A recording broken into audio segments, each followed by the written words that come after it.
நிறைய பேருக்கு இன்னைக்கு 40 வயசு ஆகும்போது டயபெட்டிஸ் அப்படின்றது ஒரு நார்மலான விஷயம் ஆயிடுச்சு. வாரத்துக்கு 6 ஒர்க் அவுட் 7 ஒர்க் அவுட் கூட தேவையில்லை. வெறும் 2 ஒர்க் அவுட். வீக்கெண்ட் ஆனால் சரக்கு அடிப்பேன், கண்ணா பின்னான்னு நான் ஸ்வீட்ஸ் ஃப்ரெண்ட்ஸை மீட் பண்ணால் சாப்பிடுவேன், ஃபேமிலியோடு இருந்தால் சாப்பிடுவேன். என்கிட்ட வர யங்ஸ்டர்ஸாக இருந்தாலும் சரி, கொஞ்சம் மிடில் ஏஜ் பீப்புளாக இருந்தாலும் சரி, இல்லை முதியோராக இருந்தாலும் சரி, 90% பேருக்கு வைட்டமின் டி குறைபாடு அப்படின்றது இருக்குது. வெல்கம் பேக் டு த மண்டை திறந்து பாட்காஸ்ட். பெரிய ஒரு கேப்புக்கு அப்புறமா நம்ம திரும்ப இந்த பாட்காஸ்ட்டை ஸ்டார்ட் பண்ணுறோம். இன்றைக்கி நம்ம ஒரு ஸ்பெஷல் டாபிக் பார்க்க போகிறோம். மென் ஓவர் 40. 40 வயது அப்படின்றது ஒரு ஆணுக்கு ஆகும்போது அவனோட உடம்புல பலவிதமான சேஞ்சஸ் நடக்குது. நிறைய பேருக்கு இன்னைக்கு 40 வயசு ஆகும்போது டயபெட்டிஸ் அப்படின்றது ஒரு நார்மலான விஷயம் ஆயிடுச்சு. பிளட் ப்ரெஷர்ன்றது நார்மலான விஷயம் ஆயிடுச்சு. ஒபிசிட்டி அப்படின்றது நார்மல் ஆயிடுச்சு. 40 வயசு ஆனோடனே என் பாடியில் நிறைய ஃபேட்ஸ் சேருதுப்பா, என்ன பண்ணுறதுனே தெரியல. உங்களுக்கு தேவையான ப்ளூ பிரிண்ட், எப்படி உங்களோட ஸ்ட்ரெஸ்ஸை மேனேஜ் பண்ணுறது, ஒர்க் அவுட் செய்கிறது, டயட் செய்கிறது அண்ட் என்னென்ன சப்ளிமெண்ட்ஸ் உங்களுக்கு ஒர்க் ஆகும், இது எல்லாத்தையும் டீட்டெயில்டாக இந்த ஒரு பாட்காஸ்ட்டில் பார்க்க போகிறோம். Stress management 80% rule for stress என்ன? 25 வயது ஆளையும் ஒரு 40 வயது ஆளையும் எடுத்து நம்ம கம்பேர் பண்ணுறோம்னு வச்சுப்போம். 25 வயசில் பசங்களுக்கு என்ன ப்ராப்ளம் இருக்கும்? படிப்பு, ஓகே, எக்ஸாம்ஸ் ஒரு ப்ராப்ளமாக இருக்கும். புது வேலையில் இருக்கிற பாஸ் திட்டுறது, இல்லைன்னா கலீக்ஸோட இருக்கிற பிரச்சனை, என்னோட கேர்ள் ஃப்ரெண்ட், என்னோட ப்ராப்ளம் அப்படின்றது தான் பசங்களுக்கு இருக்கக்கூடிய ப்ராப்ளம். இதே ஒரு 40 வயது ஆண் அப்படின்றத பார்க்கும்போது அவங்களுக்கு இன்னும் பலதரப்பட்ட ஸ்ட்ரெஸ் அப்படின்றது இருக்குது. ஃபார் எக்ஸாம்பிள், ஃபர்ஸ்ட் அவங்களோட ரிலேஷன்ஷிப், அவங்களோட மனைவி, அவங்க குழந்தை, அவங்கள பற்றின ப்ராப்ளம்ஸ், அவங்களோட பேரண்ட்ஸுக்கு வயசாயிடுச்சு, அவங்களோட ஹெல்த் டிட்டீரியரேட் ஆகுது, அதை பற்றின ப்ராப்ளம், தன் வீட்டார் அண்ட் அவங்க மனைவி வீட்டார் அவங்களோட இருக்கிற ப்ராப்ளம். இதை தவிர என்னோட கெரியர் எப்படி ஸ்டெபிலைஸ் ஆகும், என்னோட ஹெல்த் எப்படி ஸ்டெபிலைஸ் ஆகும் அப்படின்னு பார்க்கும்போது அவங்களோட வாழ்க்கையில் 80% டைம் ஸ்ட்ரெஸ்னால தான் அவங்க வாழ்ந்துகிட்டு இருக்காங்க. இந்த ஸ்ட்ரெஸ் அப்படின்றது தான் ஹெல்த்தை ஸ்பாயில் பண்ணக்கூடிய மிகப்பெரிய ஒரு கொடும் வில்லன். பாடியில் ஃபேட் ஜாஸ்தி ஆயிடுச்சு, ஹெல்த் டிட்டீரியரேட் ஆகுது அப்படின்னும் போது டயட் பண்ணுங்க, 5 நாள் 6 நாள் வாரத்துக்கு ஒர்க் அவுட் பண்ணுங்க அப்படின்னு சொல்லும்போது இது அடிஷனல் ஸ்ட்ரெஸ். நல்லா புரிஞ்சுக்கோங்க, ஒர்க் அவுட் அப்படின்றது ஒரு நல்ல விதமான ஸ்ட்ரெஸ். உங்க பாடி அடாப்டேஷன்ல ஹெல்த் இம்ப்ரூவ் ஆக போகுது அப்படின்றது இருந்தாலும், ஒரு மனிதனோட வாழ்க்கையில இவ்வளோ ஸ்ட்ரெஸ் இருக்கும்போது 5 வாட்டி நான் ஒர்க் அவுட் பண்ணுமா, நான் எப்படி அதுக்கு டைம் ஸ்பெண்ட் பண்ணுவேன்னு யோசிக்கும் போதே பல பேர் தோத்துறாங்க. இந்த 80% ரூல் அப்படின்றது என்ன சொல்லுது? வாரத்துக்கு 6 ஒர்க் அவுட் 7 ஒர்க் அவுட் கூட தேவையில்லை. வெறும் 2 ஒர்க் அவுட்ல உங்களுக்கு 80% ரிசல்ட்ஸ். ஸ்ட்ரென்த் ட்ரைனிங் வாரத்துக்கு 2 செஷன் பண்ணும்போது ஒரு 40 வயது மனிதனுக்கு தேவையான மசில் பில்டிங், ஸ்ட்ரெங்தனிங், அப்புறமா மசில் லாஸை ப்ரிவென்ட் பண்ணக்கூடிய எல்லா விதமான எஃபெக்டும் 80% வெறும் 2 ஒர்க் அவுட்ல கிடைச்சிடுது அப்படின்னு பல சயின்டிஃபிக் ரிசர்ச் சொல்லுது. வாரத்துக்கு 5 வாட்டி 6 வாட்டி ஒரு 3 வாரம் ஒர்க் அவுட் பண்ணிட்டு அதுக்கப்புறமா எனக்கு ஒர்க் அவுட்டே வேணான்னு இன்கன்சிஸ்டண்டா இருப்பதை விட, வாரம் அந்த 2 ஒர்க் அவுட்டை கன்சிஸ்டண்டா நீங்க லைஃப் லாங் ஃபாலோ பண்ணும்போது பெனிஃபிட்ஸ் அப்படின்றது ஜாஸ்தி. 2 ஒர்க் அவுட்டாக நம்ம பிரிச்சுக்க போகிறோம். எக்ஸாக்ட் ப்ளூ பிரிண்ட் தரேன். டைப் ஆஃப் எக்ஸசைசஸ் நான் கிளியராக மென்ஷன் பண்ணிடுறேன். உங்களுக்கு பிடித்தமான எக்ஸசைஸ் அப்படின்றத நீங்கள் அதுக்கு மாற்றி அமைத்து கொள்ளலாம். இது ஒரு பாடி பில்டிங் ஒர்க் அவுட் கிடையாது, இல்லை ஒரு பவர் லிஃப்டிங் ஒர்க் அவுட் கிடையாது. ஏன்னா இந்த ஒர்க் அவுட்டில் நம்ம கம்மியான மூமெண்ட்ஸ் தான் பண்ண போகிறோம். ஸோ இதை பார்த்த உடனே இன்னொரு எக்ஸசைஸ் வாரத்துக்கு 2 வாட்டி பண்ணால் போதுமா, இந்த மசில் நீங்கள் மிஸ் பண்ணிட்டீங்க மாஸ்டர், அந்த மசில் மிஸ் பண்ணிட்டீங்க மாஸ்டர் அப்படின்னு நீங்கள் யோசிக்கிறது நியாயம். ஆனால் இங்கே உங்களோட ஸ்ட்ரென்த்தையும் உங்களோட ஃபங்க்ஷனல் மூமெண்ட்டையும் தான் நான் ப்ரையாரிட்டைஸ் பண்ணுறேன். ஓகேவா? டே 1 இந்த ஒர்க் அவுட்டில் நம்ம ஸ்ட்ரென்த் அண்ட் ஸ்டெபிலிட்டி அப்படின்றத பார்க்குறோம். ஓகேவா? இப்போது வயதாகும்போது யாருக்காவது இன்ஜுரி ஆகுது அப்படின்னா என்ன, குவாலிட்டி ஆஃப் மசில் தான் முக்கியம். மசில் மாஸ்னு நம்ம பேசினாலும் விழப்போகிறோம் அப்படின்னா டக்குன்னு பாடியை ஸ்டெபிலைஸ் பண்ணுறதுக்கு உங்கள் பாடி ப்ரிப்பேர்டாக இருக்கும். ஓகேவா? ஸோ ஸ்ட்ரென்த் அண்ட் ஸ்டெபிலிட்டி இருக்கும்போது வயதாகும்போது இன்ஜுரிஸ் அப்படின்றத நம்மளால் ப்ரிவெண்ட் பண்ண முடியும். ஸோ இந்த ஒர்க் அவுட்டில் நம்ம என்னென்ன ஒர்க் அவுட் பண்ண போகிறோம்? வார்ம் அப் எல்லாம் முடிச்சதுக்கப்புறமா box squat. Master barbell squat தான் பெஸ்ட்டுன்னு நீங்கள் சொல்வீங்களே, இன்னும் அதில் ஒரு மாற்று கருத்தும் கிடையாது. ஆனால் 40 வயதுக்கு மேலே இப்போ தான் புதுசாக ஒர்க் அவுட் பண்ணுறீங்க, இல்லை ரொம்ப கம்மியாக இதுக்கு முன்னாடி ஒர்க் அவுட் பண்ணியிருக்கீங்க, ஸ்டார்ட் பண்ணுறீங்க அப்படின்னும் போது ஸ்குவாட்டில் அந்த பேரலில் பிரேக் பண்ணி கீழே போகும்போது தான் பல பேருக்கு இன்ஜுரி அப்படின்றது நடக்குது. ஸோ அந்த இன்ஜுரியை ப்ரிவெண்ட் பண்ணலாம் அப்படின்னா கீழே ஒரு பாக்ஸ் வச்சு அதில் உட்காந்து எழுந்திருக்கும் போதோ, இல்லை உங்கள் ஜிம்மில் ஒரு பெஞ்ச் இருக்குன்னா அந்த பெஞ்சில் உட்காந்து எழுந்திருக்கும் போதோ என்ன ஆகுது அப்படின்னா அந்த இன்ஜுரிக்கான சான்சஸை குறைக்கிறோம். ரெண்டாவது, உங்களோட மூமெண்ட் டோட்டல் ஸ்டாப் வந்துட்டு அதுக்கப்புறம் மசிலை ஃபயர் பண்ணி எழுந்திருக்கும் போது உங்களோட ஸ்ட்ரென்த் அண்ட் ஸ்டெபிலிட்டி இன்னும் இம்ப்ரூவ் ஆகுது. நம்ம பண்ண போகிற எல்லா எக்ஸசைஸுமே 2 நாள்லையும் 8 to 15 ரெப்ஸ் செய்ய போகிறோம். 3 ஒர்க்கிங் செட். ஃபஸ்ட்டு ஒரு வார்ம் அப் செட் அந்த எக்ஸசைஸை ஃபீல் பண்ணுறதுக்கு, அதுக்கப்புறமா 3 ஒர்க்கிங் செட் செய்ய போகிறோம். 1 arm dumbbell row or any unilateral rowing. இந்த எக்ஸசைஸ் பண்ணும்போது உங்களோட புல்லிங் பவர் சிங்கிள் சைடாக பண்ணும்போது அந்த மசில் இம்பேலன்ஸ் ஏதாவது இருந்ததுன்னா அதையும் பேலன்ஸ் பண்ணுறதுக்கு ஸ்டெடியான ஒரு எக்ஸசைஸ். இன்க்ளைன்ட் ப்ரெஸ்ஸஸ், பார்பெல் ப்ரெஸ்ஸோ டம்பிள் ப்ரெஸ்ஸோ, அது ஏன் ஃப்ளாட் இல்லாமல் இன்க்ளைன்ட்? ஃப்ளாட்டில் தானே நம்ம மேக்ஸிமம் மசில் ரெக்ரூட் பண்ணுவோம் அப்படின்னு நீங்கள் யோசிக்கலாம். ஃப்ளாட் பெஞ்சில் உங்கள் ஷோல்டர்ஸ் கொஞ்சம் காம்ப்ரமைஸ்ட் பொசிஷனில் இருக்குது. ஹெவி லோட் பண்ணும்போது இன்க்ளைன் டம்பிள் ப்ரெஸ்ஸோ பார்பெல் ப்ரெஸ்ஸோ பண்ணும்போது நிறைய பேருக்கு ஷோல்டர் இன்ஜுரி ஆவதில்லை.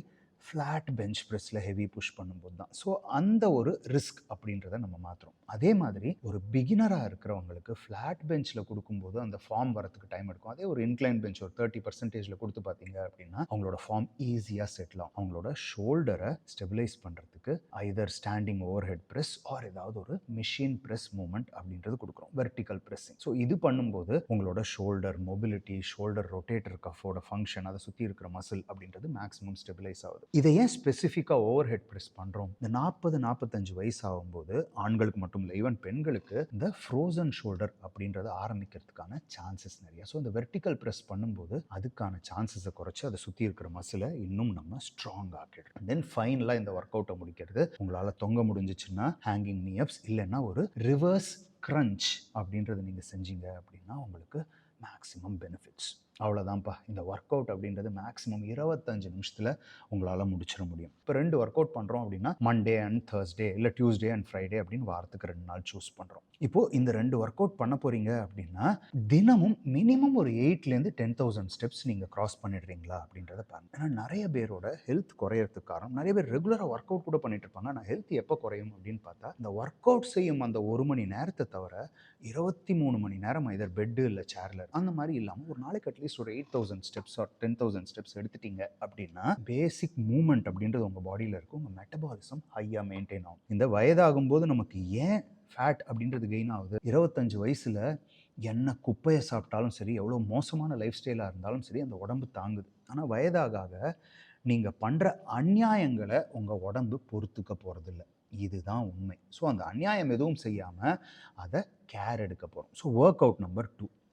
இந்த ஒர்க் அவுட்டில் நம்ம என்ன பண்ண போகிறோம் அப்படின்னா power and functional movement. Strength அப்படின்னும் போது ஒரு வெயிட்டை மூவ் பண்ணுறத நம்ம குறிக்கிறோம், மேக்ஸிமம் வெயிட்டை மூவ் பண்ணுறது. பவர் அப்படின்னும் போது எவ்வளோ வேகமாக ஹெவி வெயிட்டை மூவ் பண்ணுறோமோ அதை பவர் அப்படின்னு நம்ம சொல்கிறோம். ஸோ இந்த பவர் அண்ட் மூவ்மெண்ட் அப்படின்றது வரத்துக்கு முதல் எக்ஸசைஸ் என்ன பண்ண போகிறோம்னா வார்ம் அப் முடித்தோடனே sledge push or farmer's carry. இந்த எக்ஸசைஸில் என்ன பெனிஃபிட் அப்படின்னா லோடை கான்ஸ்டண்ட்டாக மூவ் பண்ணுறோம். ஒரு நார்மல் எக்ஸசைஸில் இருக்கிற மாதிரி கான்சென்ட்ரிக் மசிலை கண்ட்ராக்ட் பண்ணுறது, எக்ஸென்ட்ரிக் மசிலை ரிலாக்ஸ் பண்ணுறது, ஸ்ட்ரெச் பண்ணுறது, இது ரெண்டுமே கம்ப்ளீட்டாக நடக்க போகிறதில்ல.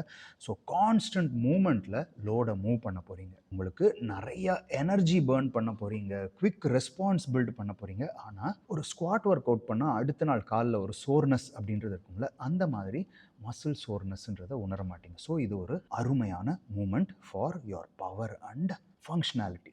ஓகே, யோசிச்சு பார்ப்போம். நம்ம தினம் என்னென்ன மாதிரி வேலையெல்லாம் செய்யும்போது நம்ம டயர்ட் ஆகிறோம், இந்த மாதிரி வேலைகள் தான். ஸோ அதை ஸ்ட்ரென்தன் பண்ணுறோம். அடுத்தது ட்ராப் பார் டெட்லிஃப்ட். டெட்லிஃப்ட்லேயும் அந்த பாட்டம் மோஸ்ட் பார்ட்டில் தான் பல பேர் அந்த ஸ்பைன் ஸ்டெபிலிட்டி இல்லாமல் இன்ஜுரி வருது. அப்போது ட்ராப் பார் அப்படின்னும்போது ரெகுலர் பார்பெலை விட ஒரு 6-7 இன்ச் மேலே தான் உங்கள் grip இருக்குது. அண்ட் grip அப்படின்றது சைட்வேஸ் ஹேமர் gripல வரும்போது ஸ்டெபிலிட்டி பெட்டராக இருக்குது. ஸோ நீங்கள் உங்களோட ஸ்பைனை இன்னும் சேஃபாக ட்ரெயின் பண்ணுறீங்க. ஏன்னா ஸ்பைனை சுற்றி இருக்கிற மசிலை ப்ராப்பராக ட்ரெயின் பண்ணுறது அப்படின்றது உங்களோட லைஃப் லாங் ஸ்டெபிலிட்டிக்கு ரொம்ப முக்கியம். ஸோ அதுக்கு இந்த எக்ஸசைஸ் ரொம்பவே உதவிகரமாக இருக்குது. அடுத்தபடியாக பேசிக் புஷ்அப்ஸ்பா. ஒரு 3 செட் ஃபெயிலியருக்கு உங்களோட புஷ்அப்ஸை செய்யுங்க. Rear delt flies. இந்த மசில் அப்படின்றது உங்களோட புல்லிங் பவர், உங்கள் அப்பர் பாடியோட ஸ்டெபிலிட்டிக்கு ரொம்ப முக்கியம் அப்படின்றதுனால ரியர் டெல்ட் ஃப்ளைஸ் பண்ணுறோம். அண்ட் இந்த ஒர்க் அவுட்டோட எண்டில் என்ன பண்ண போகிறோம்னா, ட்ரைசெப்ஸுக்கு ஐதர் ஒரு டம்பிள் எக்ஸ்டென்ஷன் ஆர் ஒரு கேபிள் ப்ரெஸ் டவுன் பண்ணுங்கள். பைசெப்ஸுக்கு ஒரு hammer curl or alternate curl பண்ணுங்கள். அண்ட் ஃபைனலாக காஃபுக்கு ஒரு 3 set standing calf raise or seated calf raise. So இப்போ பார்த்தீங்கன்னா ஒர்க் அவுட் 1 அப்படின்றது பேசிக் ஸ்ட்ரென்த் ட்ரைனிங் பண்ணியிருக்கோம். ஒர்க் அவுட் 2 அப்படின்றது கொஞ்சம் கண்டிஷனிங், ஃபங்க்ஷனல் மூவ்மெண்ட் அண்ட் பவருக்கு ஒர்க் அவுட் பண்ணுறோம். இந்த 2 ஆஸ்பெக்ட்லையும் ஒரு வாரத்துக்கு ட்ரெயின் பண்ணிட்டீங்கன்னா you are in great shape. And தினமும் 8 to 10,000 ஸ்டெப்ஸ் எடுக்கிறீங்கன்னா உங்கள் மெட்டபாலிசமை ஒர்க் அவுட் மூலிமா ஹையாக மெயின்டைன் பண்ணுறீங்க. That's all you need to do work அவுட்டை பொறுத்தவரை. மிகவும் முக்கியமான விஷயம், பெரும்பாலானவர்கள் புரோட்டீன் டெஃபிஷியன்ட். கரெக்டாக புரிஞ்சுக்கணும் அப்படின்னா, வெள்ளைக்காரன் இந்தியாவில் மாற்றங்கள் கொண்டு வரத்துக்கு முன்னாடி நம்மளோட டயட்டில் நிறைய ப்ரோட்டீன் இருந்தது. ஓகேவா? ப்ரோட்டீன் அப்படின்னா ஒரு வேளைக்கு 30 கிராமாவது ப்ரோட்டீன் அப்படின்றது உள்ளே வந்துடுது. வெஜிடேரியனாக இருந்தாலும் சரி, நான் வெஜிடேரியனாக இருந்தாலும் சரி. பால், தயிர், அப்புறம் விதவிதமான பல்சஸ் அண்ட் லெக்யூம்ஸ், அதாவது பருப்பு வகைகள், தானியங்கள், இது எல்லாத்தோட மிக்சர் அப்படின்றது இருந்தது. ஸோ ஒரு மனிதன் நிறைய வேலையும் செஞ்சுட்டு இருந்தான் அண்ட் அவனோட உணவில் 30-35 கிராம் ப்ரோட்டீன் அப்படின்றது ஈஸியாக வந்துட்டு இருந்தது. வெள்ளைக்காரன் உள்ளே வந்த உடனே என்ன பண்ணான் அப்படின்னா, இந்த எல்லா விளைச்சலையும் அவன் கண்ட்ரிக்கு வெளியேற்றினா இங்கே இருக்கிறவங்களுக்கு அங்கே சாப்பாடு கிடைக்கல அப்படின்னும் போது சீப்பான கிராப்ஸ், அதுலேருந்து தான் இவங்களுக்கு ரேஷண்டாக உணவு கிடச்சிச்சு. பஞ்சம் அப்படின்றது இந்தியாவில் விளைச்சல் இல்லாமல் வரல, வெள்ளைக்காரன் உருவாக்குனது. அந்த டைம்லேருந்து தான் நம்மளோட ஃபுட் ஹேபிட் அப்படின்றது மாறிச்சு. அது எங்கள் ஃபேமிலியில் காலையில் இட்லி, மத்தியானம் ஒரு சோறு, நைட்டும் சோறுப்பா அப்படின்றது நம்மளோட 4-5 ஜென்ரேஷன் முந்தாதையர்கள் செஞ்சதில்லை. இந்த பிரிட்டிஷ் இந்தியாவில் இருக்கும்போது அந்த பஞ்சத்தில் பல பேர் பண்ண ஹேபிட் இன்றைக்கி நம்மளோட வாழ்க்கை முறையாயிடுச்சு. நான் இங்கே 3 மீல் எக்ஸாம்பிள் கொடுக்குறேன். Breakfast, lunch and dinner. 5லேருந்து 6 முட்டையை எடுத்துக்கிட்டிங்கன்னா மஞ்சள் கருவோடு சேர்த்து, ஃபேட்டை பற்றிலாம் பயப்படாதீங்க. எடுத்தீங்க அப்படின்னா உங்களுக்கு தேவையான ப்ரோட்டீன் வந்துடுது. அடுத்தது உங்களோட உணவில் ஃபைபருக்கு என்ன, காலையில் ஒரு கொய்யாக்காவோ இல்லைன்னா வெள்ளைக்காரங்களை பார்த்து டயட்டை ஃபாலோ பண்ணுறோன்னா கொஞ்சம் பெரிஸோ இந்த மாதிரி ஏதாவது ஒன்று சாப்பிட்டோம் அப்படின்னா ப்ரோட்டீனும் ஃபைபர், உங்களோட கட் ஹெல்த்து தேவையான ஃபைபர் வந்துருச்சு. கூட ஏதாவது கார்போஹைட்ரேட் தேவைப்பட்டால் சாப்பிட்டா போதும். ஏன்னா இங்கே முதல்ல ப்ரோட்டீனை சாப்பிட்றோம் அப்படின்னும் போதே வயிறு ரொம்பிடுது. ஹங்கர் ப்ராப்ளம் காரணமே என்ன அப்படின்னா, எடுத்தோடனே கார்போஹைட்ரேட் சாப்பிடும்போது நல்லா யோசிச்சு பாருங்கள், 3 வெரைட்டி ரைஸை சாப்பிட்டிங்கன்னா 1.5 மணி நேரத்தில் பசி வரும். அதே ஒரு 2 முட்டையோட ரைஸை சாப்பிட்டீங்க அப்படின்னா பசி வரத்துக்கு லேட் ஆகும். ஸோ அந்த கான்செப்ட் தான். So first protein. சரிப்பா, 5-6 முட்டை என்னால் சாப்பிட முடியலன்னா ஒரு 2 முட்டை, அப்புறமா நல்ல ஒரு 200-250 ml ஆஃப் கர்ட். இந்த தயிரில் நீங்கள் கொஞ்சம் உப்பு போட்டு சாப்பிட்லாம், இல்லை வேறு ஏதாவது பண்ணி சாப்பிட்றீங்கன்னா இதில் ஒரு 15 கிராமுக்கு மேலே ப்ரோட்டீன் வந்துடுது. அண்ட் தென் ஒரு 12 கிராம் ப்ரோட்டீன்றது முட்டையில் வந்துடுது. கூட ஒரு 2 வெள்ளைக்கருவோ இல்லைன்னா கொஞ்சம் ஒரு கைப்பிடி நட்ஸோ எடுத்துக்கிட்டிங்கன்னா this is also a great breakfast. இப்போது நான் உங்களுக்கு கற்றுத்தரது என்ன அப்படின்னா, ப்ரோட்டீனை ப்ரையாரிட்டைஸ் பண்ணுங்கள். ஓகேப்பா, இதை சாப்பிட்டோன்னே இன்னும் கொஞ்சம் பசி இருக்கா, சரி ஒரு இட்லி 1.5 இட்லி சாப்பிடுங்க, தப்பு இல்லை. 8 இட்லி சாப்பிட்டு ப்ரோட்டீனே சாப்பிடாமல் இருக்கிறது தப்பு. இப்போது லஞ்ச் அப்படின்னா என்ன பண்ணலாம் அப்படின்னா, நான்வெஜ் சாப்பிட்றவங்களா இருந்தீங்க அப்படின்னா உங்களோட கையில் ஒரு கை போர்ஷன் சைஸு சிக்கனோ, மட்டனோ, ஃபிஷ்ஷோ ஏதாவது ஒன்று, பீஃப் சாப்பிட்றீங்கன்னா பீஃபும் சாப்பிட்லாம். இதை எடுக்கும்போது சாலிடாக 35 கிராம் ப்ரோட்டீன் அப்படின்றது வந்துடுது. இதுக்கப்புறம் கொஞ்சம் வெஜிடபிள்ஸ், அதுக்கப்புறமா நீங்கள் ரைஸோ இல்லைன்னா நீங்கள் உங்கள் வீட்டில் ஏதாவது மில்லட்ஸ் யூஸ் பண்ணுறீங்களா, இல்லை சப்பாத்தி சாப்பிட்றீங்களா, தோசை சாப்பிட்றீங்களா, ஐம் ஃபைன். நான் ஸ்டார்ட் பண்ணும்போது அந்த ஒரு 35 கிராம் ப்ரோட்டீனுக்கு மீட் சாப்பிட்ருங்க. இல்லைப்பா நான் வெஜிடேரியன் அப்படின்னா சரி ஒரு 150லேருந்து 200 கிராம் பன்னீர் எடுத்துக்கோங்க. ஆனால் இங்கே நீங்கள் புரிஞ்சுக்க வேண்டியது, பன்னீரில் எக்கச்சக்க ஃபேட் இருக்குது அப்படின்றதுனால பன்னீர் வெஜிடேரியன் சோர்சஸ் எடுக்கும்போது ப்ரோட்டீன் கொஞ்சம் எக்ஸ்ட்ரா ஃபைபர் சேர்த்துக்கோங்க. ஓகேவா? ஸோ டின்னர், அதாவது வெஜிடபிளோட அளவு இன்னும் கொஞ்சம் ஜாஸ்தி பண்ணுங்கள். டின்னரும் கிட்டத்தட்ட லஞ்ச் மாதிரியே சாப்பிட்லாம். இதை தவிர ஓகேப்பா இன்றைக்கி நான் வெளில ட்ராவல் பண்ணுறேன், என்னால் இவ்வளோ ப்ரோட்டீன் லஞ்சில் சாப்பிட முடியல, டின்னரில் சாப்பிட முடியல அப்படின்னா ஒரு நல்ல வே ப்ரோட்டீன் ஷேக், ஒரு 50 கிராம் வே ப்ரோட்டீன் ஷேக் எடுத்தீங்க அப்படின்னா அதில் 35லேருந்து 40 கிராம் ப்ரோட்டீன் ஈஸியாக வந்துடும். 35 கிராம் ப்ரோட்டீன் அப்படின்றத ஃபஸ்ட்டு உங்களோட உணவோட ஸ்டார்டிங்கில் எடுத்துட்டீங்க அப்படின்னா உங்களுக்கு சீட் பண்ணுறதுக்கான வாய்ப்பு இல்லை. பசியினால் எக்ஸ்ட்ரா சாப்பிட்டேன் அப்படின்ற அந்த ஒரு சிச்சுவேஷன் அப்படின்றது வராது. இன்னொரு விஷயம், ஆல்கஹால் எவ்வளவுக்கு எவ்வளோ குறைக்கிறீங்களோ அவ்வளோக்கு அவ்வளோ நல்லது. ஓகேவா? இன்ஃபேக்ட் நம்ம சப்ளிமெண்ட்ஸ்குள்ளே போகிறதுக்கு முன்னாடி நான் என்ன சொல்வேன் அப்படின்னா, இந்த அளவுக்கு டயட் பண்ணிங்கன்னா போதும், அடுத்த ஒரு 1.5லேருந்து 2 வருஷத்தில் கிட்டத்தட்ட ஒரு ஃபிட்னஸ் மாடல் மாதிரி கூட உங்களோட ஃபிசிக் வரும். ஆனால் வீக்கெண்ட் ஆனால் சரக்கு அடிப்பேன், கண்ணா பின்னான்னு நான் ஸ்வீட்ஸ் வந்து ஃப்ரெண்ட்ஸை மீட் பண்ணால் சாப்பிடுவேன், ஃபேமிலியோடு இருந்தால் சாப்பிடுவேன் அப்படின்ற அந்த ஒரு டெம்டேஷனை மட்டும் நவுத்தி வச்சுட்டு இந்த டயட்டோட ரூல்ஸோட கடைசியில் உங்கள் வீட்டில் செய்கிற நார்மல் ஹெல்தி கார்போஹைட்ரேட் ஐட்டம்ஸை சாப்பிட்டீங்க அப்படின்னாலே உங்கள் பாடியிலேருந்து ஃபேட் கண்ணா பின்னான்னு குறையும். நல்லா ஞாபகம் வச்சுக்கோங்க, வயதானவுடனே உங்களோட ஃபேட் அப்படின்றது ஏறுறதுக்கு காரணம் அப்படின்றது வெறும் வயது இல்லை. இவ்வளோ வருஷம் வாழ்ந்த உடம்பை நீங்கள் ஒழுங்காக பார்த்துக்காம நாளை கடத்திக்கிட்டே இருக்கும்போது அதெல்லாம் அக்யூமுலேட் ஆகி தான் இன்றைக்கி பெருசாக விளையுது. சப்ளிமெண்ட்ஸ் அப்படின்னு ஒன்று பல பேர் ஐயோ மாத்திரை சாப்பிடணுமா, அது மருந்து அப்படின்னு யோசிப்பீங்க.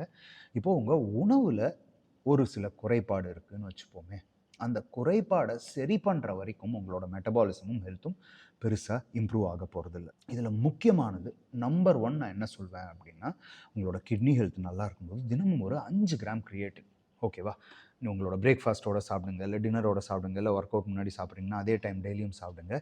இதை சாப்பிடும்போது என்ன ஆகுது அப்படின்னா, உங்களோட எனர்ஜி லெவல் பெரிய அளவில் இம்ப்ரூவ்டாக இருக்குது. இந்த 40 வயசு ஆகும்போது அந்த எனர்ஜி அப்படின்றது கம்மியாகுது இல்லையா? ஸோ அதை தெளிவாக தீர்த்துரும். ஏன்னா இந்த கிரியேட்டின் அப்படின்றது உங்கள் பாடியில் இருக்கிற அடினோசைன் ட்ரைஃபாஸ்பேட்டோட அளவை இன்க்ரீஸ் பண்ணுது. இந்த அடினோசைன் அப்படின்றது தான் உங்களோட ஒரு செல்லோட எனர்ஜிக்கான கரன்சி. உலகத்திலேயே மேக்ஸிமம் ரிசர்ச் செஞ்ச சப்ளிமெண்ட் எது அப்படின்னு கேட்டிங்கன்னா அது கிரியேட்டின். ஒரு நல்ல கிரியேட்டின் மோனோஹைட்ரேட் சாப்பிட்டீங்க அப்படின்னா யூஆர் குட். ஓகேவா? தண்ணியில் மிக்ஸ் பண்ணி சாப்பிட வேண்டியது தான். இந்த ஒமேகா 3 ஃபேட்டி ஆசிட்ஸ் அப்படின்றது நம்மளோட நார்மல் உணவில் இருக்கிறது இல்லை. இன்ஃபேக்ட் வெஜிடேரியன் சோர்ஸஸில் இருக்கிற ஒமேகா 3 அப்படின்றது நம்ம ஹார்ட் ஹெல்த்துக்கு யூட்டிலைஸ் பண்ணுற அளவுக்கு நம்மளால் அப்சார்ப் பண்ண முடியல. நம்மள்ட்ட அவ்வளோ டைஜஸ்ட் பண்ண கெப்பாசிட்டி இல்லைன்னு வச்சுப்போமே. அப்போ அது வேணும் அப்படின்னா மீன்லேருந்து இருக்கிற சோர்ஸ்ட் ஒமேகா 3 நமக்கு தேவை. ஸோ ஒரு ஒமேகா 3 சப்ளிமெண்ட் நீங்கள் ரெகுலராக மீன் சாப்பிடல அப்படின்னா ஒமேகா 3 சப்ளிமெண்ட் தினமும், அதாவது 1 கிராம் ஒமேகா 3 சப்ளிமெண்ட் ஒரு 1 கிராம் ஃபிஷ் ஆயிலில் கிட்டத்தட்ட 400 மில்லிகிராம் ஒமேகா 3 ஃபேட்டி ஆசிட்ஸ் இருக்கும். ஸோ ஒரு நாளைக்கு 1 கிராமாவது ஒமேகா 3 ஃபேட்டி ஆசிட்ஸ் வர மாதிரி, அதாவது 2லேருந்து 3 gram of regular fish oil சாப்பிட்டீங்க அப்படின்னா உங்களோட ஹார்ட் ஹெல்த் இம்ப்ரூவ் ஆகிறதுக்கு தேவையான நியூட்ரியன்ஸ், உங்களோட ஜாயின்ஸு ஓட ஹெல்த் இம்ப்ரூவ் ஆகிறதுக்கான நியூட்ரியன் அண்ட் ஓவரால் உங்கள் ஹெல்த் அண்ட் இம்யூனிட்டியை பாதுகாக்கிறதுக்கான ஒரு முக்கியமான நியூட்ரியன்ட் இது. என்கிட்ட வர யங்ஸ்டர்ஸாக இருந்தாலும் சரி, கொஞ்சம் மிடில் ஏஜ் பீப்புளாக இருந்தாலும் சரி, இல்லை முதியோராக இருந்தாலும் சரி, 90% பேருக்கு வைட்டமின் டி குறைபாடு அப்படின்றது இருக்குது. வெயிலில் போனால் வைட்டமின் டி சுரக்கும். நான் போய் வெயிலில் நிற்கிறேன் அப்படின்னா உச்சி வெயில் மத்தியானம் 12 மணிக்கு போய் 1 மணி நேரம் நீங்கள் வெயிலில் நின்னீங்கன்னா உங்கள் பாடி அந்த தேவையான வைட்டமின் டி ப்ராசஸ் பண்ணும். அப்படி இல்லைன்னா கஷ்டம். அந்த மாதிரி வெயிலில் போய் நின்று டீஹைட்ரேட் ஆகி கீழே விழறதுக்கு பதிலாக ஒரு சப்ளிமெண்ட்டாக எடுக்கிறது அப்படின்றது ஈஸி. எவ்வளோ எடுக்கலாம் அப்படின்னா தினமும் ஒரு 2000 இன்டர்நேஷ்னல் யூனிட்ஸ் வைட்டமின் டி அப்படின்றத எடுத்திங்கன்னா உங்களோட வைட்டமின் டி லெவல் நல்லா இருந்தாலும் தேவைக்கு அதிகமாக இன்க்ரீஸ் ஆகி உங்கள் பாடியில் டாக்ஸிசிட்டி பில்ட் ஆகாத அளவுக்கு தினமும் சின்ன டோசேஜ் இதை உங்கள் உணவில் ஆட் பண்ணிக்கோங்க. அண்ட் ஃபைனலி ஆண்களுக்கு நம்மளோட டெஸ்டோஸ்டிரான் அப்படின்ற ஹார்மோன் ப்ரிப்பரேஷனில் மிக மிக மிக முக்கியமான மினரல் எது அப்படின்னா ஜிங்க். நிறைய பேரோட பிளட் டெஸ்ட் எடுத்து பார்க்கும்போது ஜிங்கோட அளவு கம்மியாக தான் இருக்குது. நீங்கள் உங்களால் முடியும் அப்படின்னா டோட்டல் பிளட் டெஸ்ட் எடுத்தீங்க அப்படின்னா உங்களுக்கே புரியும். அப்படி இல்லைன்னா சேஃபாக சப்ளிமெண்ட் எவ்வளோ எடுக்கலாம் 40 வயசுக்கு அப்புறம் உங்களோட டெஸ்டோஸ்டிரானை மெயின்டைன் பண்ண அப்படின்னா 20 to 30 மில்லிகிராம் ஆஃப் ஜிங்க். இதை ஒரு உணவோடு நீங்கள் பிரேக்ஃபாஸ்ட்டோ லஞ்சோடையோ சாப்பிட்டு வந்தீங்க அப்படின்னா உங்களோட டெஸ்டோஸ்ட்ரானோட டிக்ளைன் அப்படின்றது பெருசாக இருக்காது. நல்லா புரிஞ்சுப்போம். இங்கே நிறைய விஷயம் பார்த்தோம். Different pillars. ஸ்ட்ரெஸ்ஸை மேனேஜ் பண்ணணும் நம்பர் 1, ஒர்க் அவுட் பண்ணணும் நம்பர் 2, டயட்டில் ப்ரோட்டீனை ப்ரையாரிட்டைஸ் பண்ணணும் நம்பர் 3, அண்ட் தேவையான சப்ளிமெண்ட்ஸை இன்க்ளூட் பண்ணுறோம் நம்பர் 4. இந்த 4 பில்லர்ஸையும் ஒழுங்காக வைக்கும்போது உங்களோட ஹெல்த் ஆப்டிமைஸ் ஆகுது, ஃபேட் குறையுது அப்படின்றதை தாண்டி உங்களோட வயதாகும்போது ஹார்மோன் டிக்ளைன், மசில் குறையுது அப்படின்றதுக்கான முக்கியமான காரணம் என்ன அப்படின்னா தேவையான அளவு ஆக்டிவிட்டி, சரியான உணவு அண்ட் இந்த உடம்பை நம்ம கேர் பண்ணல. ஸோ இந்த 3 விஷயத்தையும் இந்த ப்ரோக்ராம் மூலிமா நீங்கள் பாதுகாத்துட்டீங்க. உங்களோட ஹார்மோன் ரிடக்ஷன் அப்படின்றது பெரும் அளவில் நடக்கிறதுக்கு வாய்ப்பே இல்லை. ஆன்டி ஏஜிங் அப்படின்ற விஷயம் என்ன அப்படின்னா, ஓகேப்பா என் ஸ்கின் அப்படியே யங்காக இருக்குது, 20 வயசு ஸ்கின் மாதிரி 60 வயசில் இருக்குன்றது கிடையாது. 25 வயசில் நான் செஞ்ச அந்த வேலைகளை டயர்டாகாமல் நான் 60 வயசுலையும் செய்கிறேன் அப்படின்னா that is real anti ageing.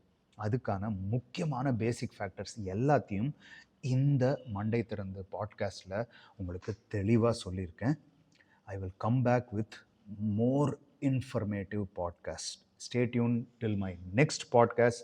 This is your Bigly, over and out.